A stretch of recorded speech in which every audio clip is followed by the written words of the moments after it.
আচ্ছা, মুখে রুচি নেই বলে কি একেবারেই খাবে না?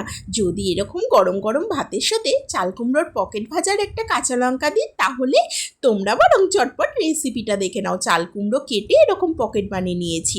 তারপরে একটা পাত্রের মধ্যে জল বসিয়ে চাল কুমড়োগুলো দিয়ে একটু লবণ দিয়ে ভাপিয়ে নেব।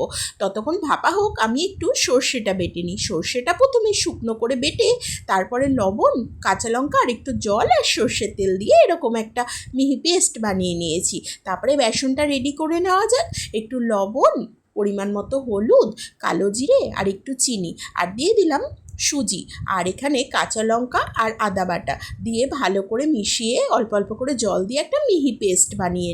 সুজির পরিবর্তে তোমরা কিন্তু চালের গুঁড়োও ব্যবহার করতে পারো, সেক্ষেত্রে বড়াটা আরও মচমচে হবে। এখানে আমি একটু সাদা তেল অ্যাড করলাম যাতে আরও ফ্লপি আরও সুন্দর হয়। দেখো, খুব ভালোভাবে ফেটিয়ে নিয়েছি। এদিকে আমার চাল কুমড়োগুলো কিন্তু ভাপানো হয়ে গেছে। এবারে কিন্তু আসল কাজ, এই পকেটগুলোর মধ্যে এরকম ঝাল ঝাল সর্ষে বাটার পুরগুলো ভরে দিতে হবে। এখানে আমি দুটো পুর ভরে তোমাদের দেখিয়ে দিলাম। তোমরা কিন্তু ঠিক এইভাবেই সমস্ত পুরগুলো ভরে নেবে। দেখো, আমার পুরগুলো ভরা হয়ে গিয়েছে। এবার বেসনটাও এদিকে আমার ফেটানো রয়েছে। এদিকে আমি কড়াইতে একটু তেল গরম করেই নিয়েছি। তার মধ্যে একে একে এরকম বেসনে চুবিয়ে এক এক করে দিয়ে বড়াগুলোকে ভেজে নিতে হবে। বড়াগুলো একটু সময় নিয়ে গ্যাসের ফ্লেমটা মিডিয়ামে রাখবে প্রথমে, তারপর আস্তে আস্তে করে এরকমভাবে ভেজে নিতে হবে। উল্টে পাল্টে লাল লাল করে একদম ভেজে তুলে নিতে হবে।